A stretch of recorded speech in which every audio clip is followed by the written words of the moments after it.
Assalamualaikum warahmatullahi wabarakatuh. Sebelumnya, terima kasih atas waktu dan kesempatan yang telah diberikan kepada saya untuk menjelaskan dan mempresentasikan materi tentang metodologi penelitian ini. Sebelumnya, perkenalkan nama saya Nisa Lustianti, NIM 186220101 dari kelas akuntansi 6 SIP 2 Malam. Nah, untuk kali ini saya akan menjelaskan tentang metodologi penelitian.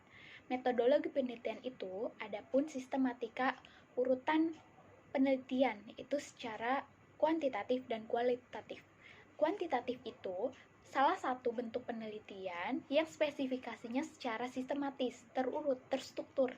Nah, di mana penelitian ini lebih banyak menggunakan angka-angka, atau lebih baik lagi terdapat tabel, terus grafik, gambar, dan lain sebagainya. Sedangkan untuk kualitatif yaitu penelitian yang menekankan secara mendalam terhadap objek penelitian generalisasi. Nah, adapun sistematika urutannya yaitu pertama adanya latar belakang.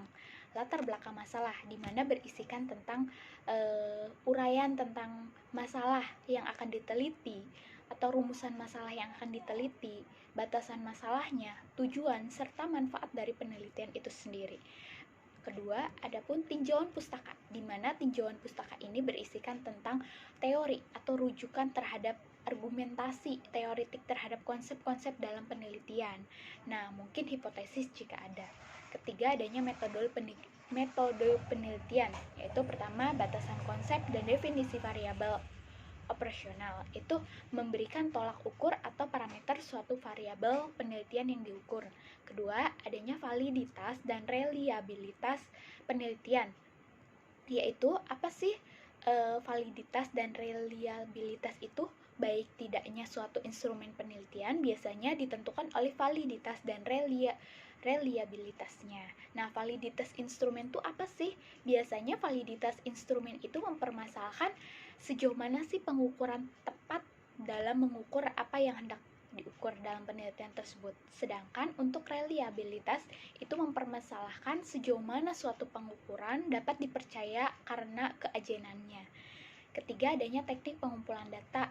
Nah, untuk teknik pengumpulan data itu sendiri ada berbagai macam teknik pengumpulan data secara kuantitatif, yaitu pertama ada survei dan kuesioner, di mana peneliti meneliti dan survei serta cara menyebar dengan kuesioner sebagai instrumen penelitian. Nah, dari teknik ini merupakan salah satu efektif dan efisien dalam mendapatkan data penelitian.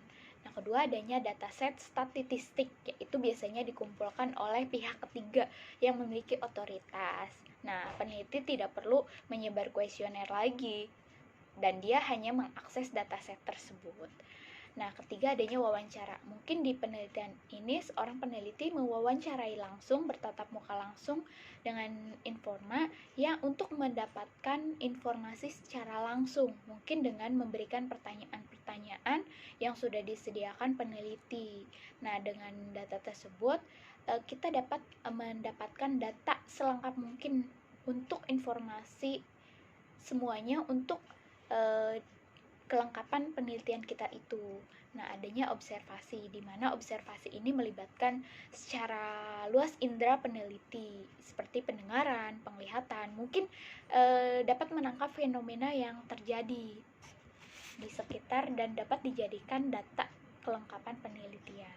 Nah, adapun keempat, populasi sampel dan teknik pengambilan sampel, yaitu di mana memberikan penjelasan yang menjadi satuan populasi, sampelnya berapa, jumlah populasinya berapa, serta sampel atau teknik pengumpulan datanya, pengambilan sampelnya itu seperti apa.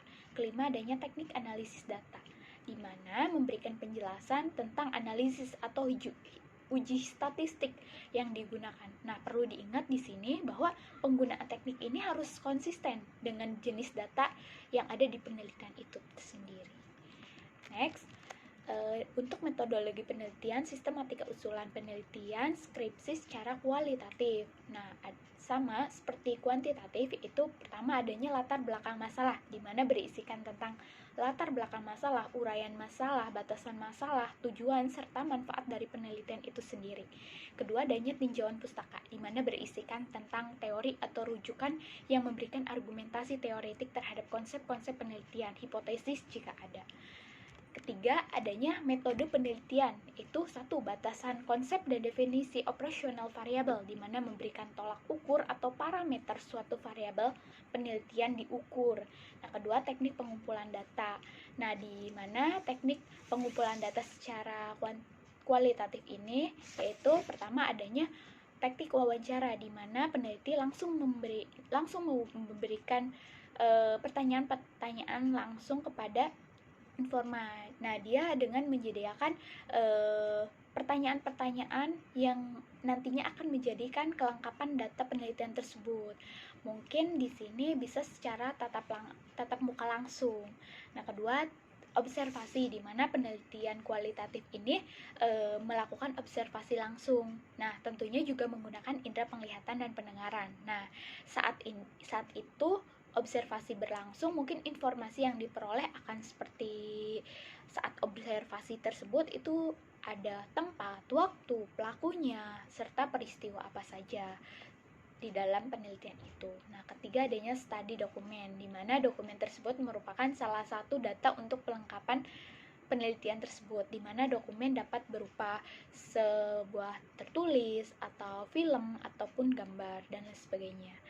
Keempat, adanya teknik triangulasi, yaitu cara ini dilakukan untuk mengumpulkan data berbagai sumber dengan menggunakan metode yang sama. Nah, peneliti ini melakukan observasi, wawancara secara mendalam, ataupun dokumentasi sebagai dokumen atau data kelengkapan penelitian itu sendiri. Nah, next, metodologi penelitian, teori, konsep, serta perumusan hipotesis. Nah, untuk teori, konsep, dan perumusan hipotesis itu pertama adanya landasan teori. Nah, usahakan pustaka terbaru, relevan, dan asli dari jurnal ilmiah. Nah, tentunya landasan teori yang diambil harus mengambil pustaka yang terbaru, keluaran terbaru, serta relevan dan asli dari jurnal yang ilmiahnya dan dijamin keasliannya. Uraikan dengan jelas kajian pustaka yang menimbulkan gagasan dan mendasari penelitian yang akan kita lakukan. Nah, setelah itu tinjauan pustaka menguraikan teori-teori, temuan, bahan lain, ataupun yang diperoleh dari acuan-acuan landasan untuk penelitian yang diusulkan. Uraian tinjauan tersebut menjadi landasan untuk menyusun kerangka atau konsep yang akan dilakukan dalam penelitian. Nah, tinjauan pustaka ini mengacu pada daftar pustaka. Next, teori konsep perumusan hipotesis itu ada pun manfaat landasan teori. Pertama, untuk memperdalam pengetahuan tentang bidang yang diteliti. Nah, untuk kali ini kita akan meneliti misalkan di bidang akuntansi. Tentunya kita akan memperdalam, dengan penelitian tersebut kita akan memperdalam ilmu atau pengetahuan kita tentang bidang akuntansi, ilmu akuntansi. Nah, kedua, mengetahui hasil penelitian yang berhubungan yang sudah pernah dilaksanakan. Nah, kita membandingkan hasil penelitian yang sebelumnya dengan penelitian kita yang sedang kita lakukan. Ketiga, memperjelas masalah penelitian. Terus, untuk penulisan sumber catatan, tentunya ada format dasarnya, seperti pertama teks. Nah, untuk teks itu sendiri adanya nama keluarga pengarang dan tahun terbitnya. Untuk yang kedua, nama pengarang teks atau tahun terbitnya. Landasan teori tersebut ada satu grand teori dan penelitian sebelumnya.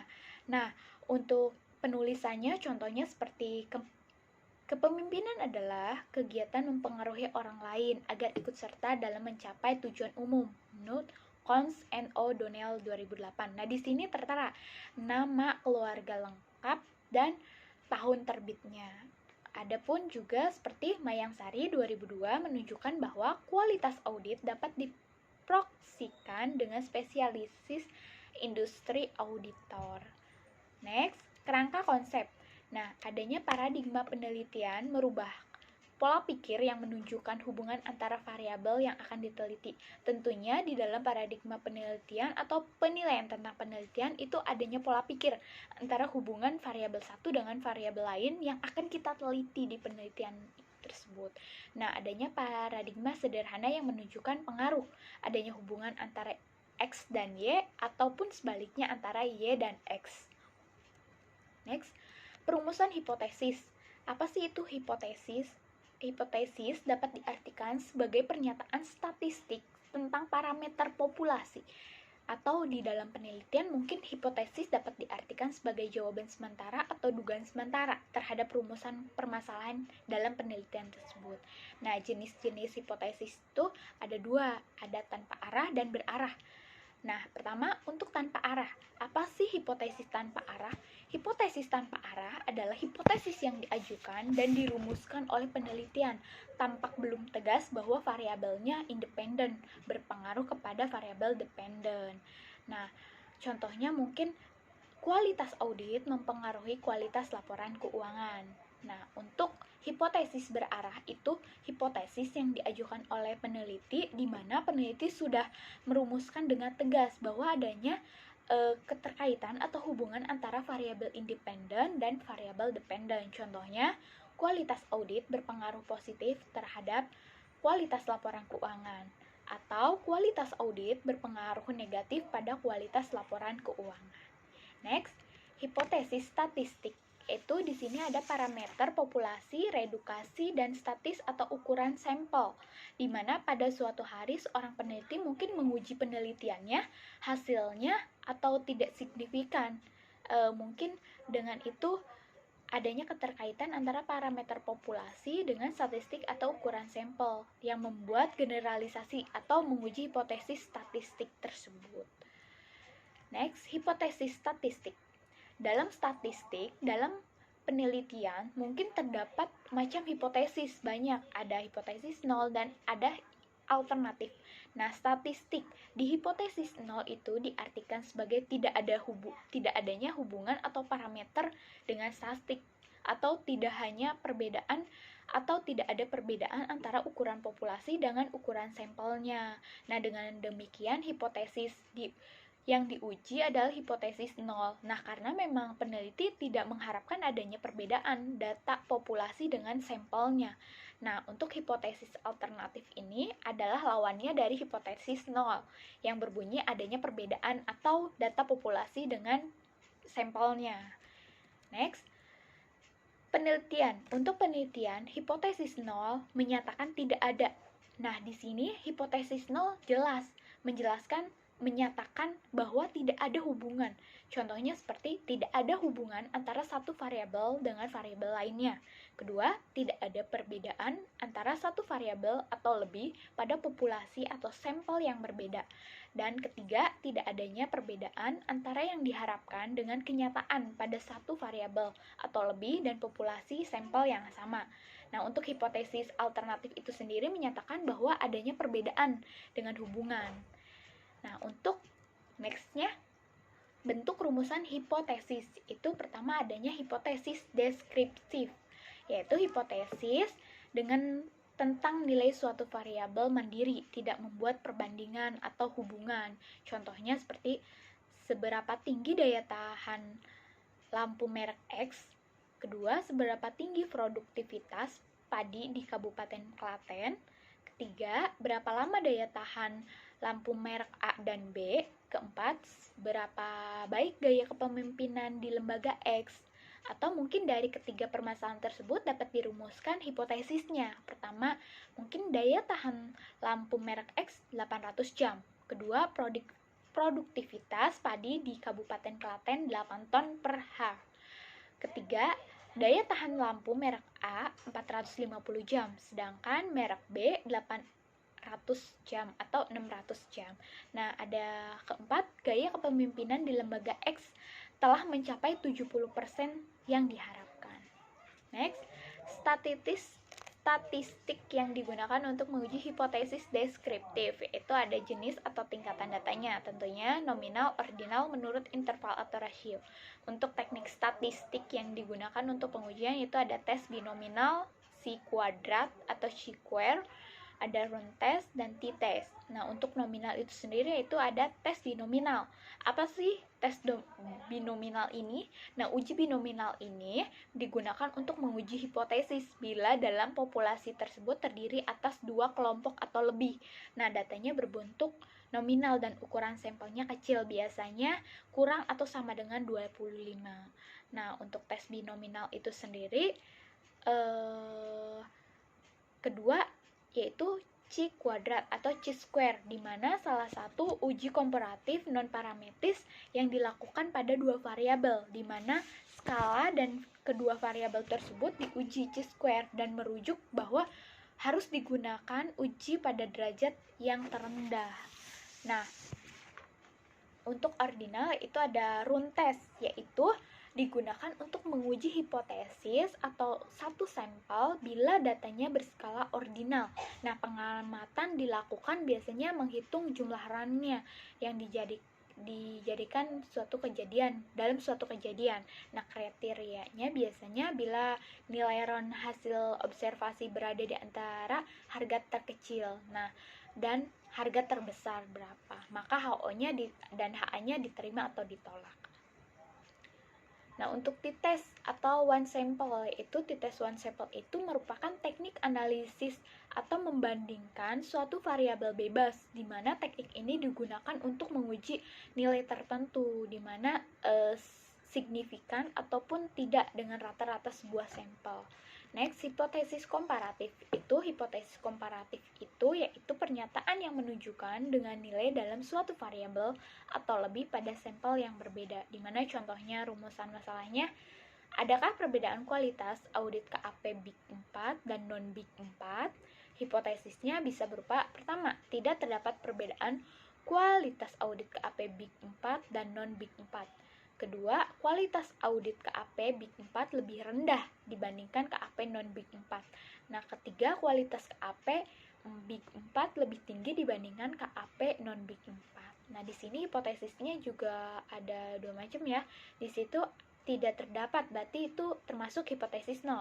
Sedangkan kualitas audit KAP lebih rendah dan lebih tinggi itu termasuknya hipotesis alternatif.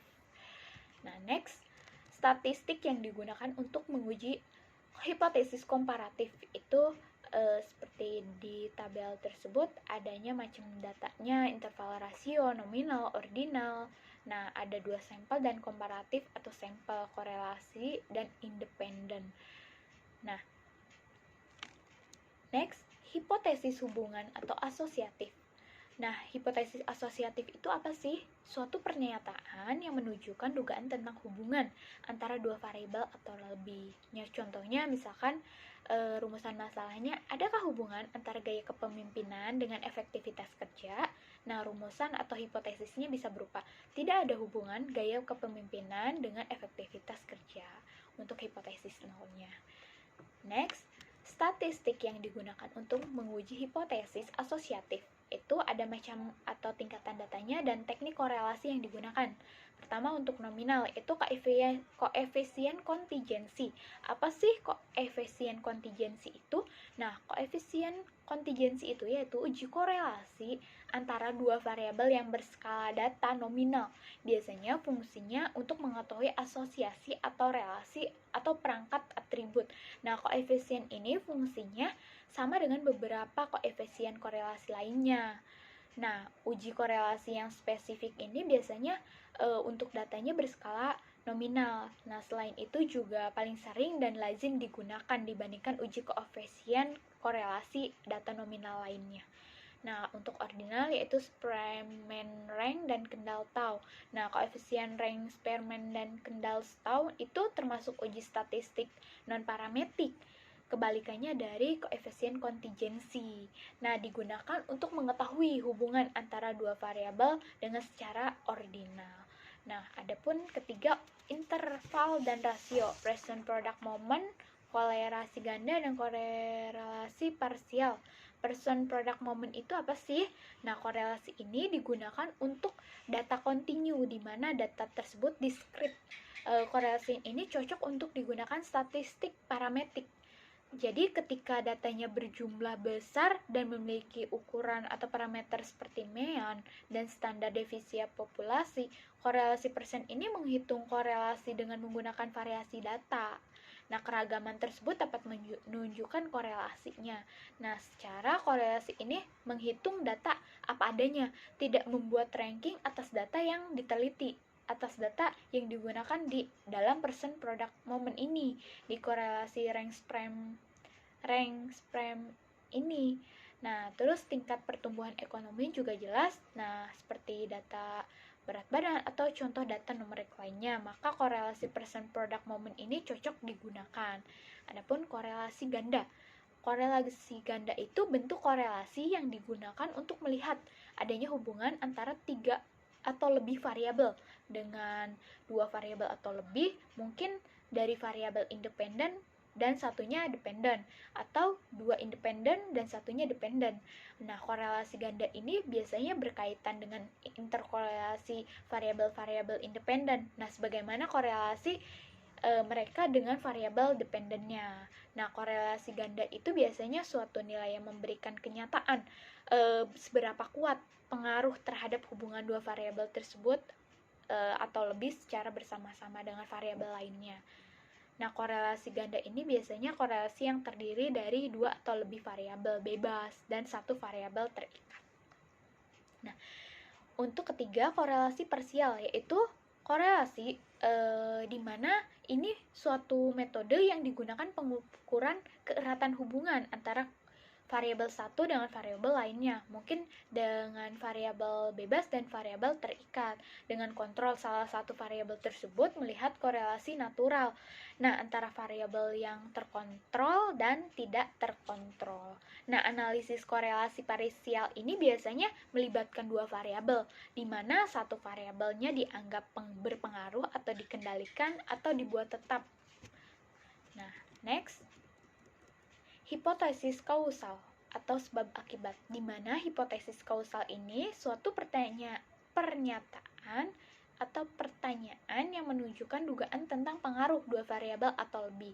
Contohnya misalkan, apakah ada gaya kepemimpinan mempengaruhi efektivitas kerja? Rumusan atau hipotesisnya mungkin gaya kepemimpinan berpengaruh positif pada efektivitas kerja. Nah, jadi di hipotesis kausal ini adanya pengaruh antara dua variabel atau lebih, seperti itu. Nah, demikian presentasi dan materi yang saya jelaskan tentang metodologi penelitian. Kurang lebihnya mohon maaf. Wabillahi taufiq walhidayah. Wassalamualaikum warahmatullahi wabarakatuh.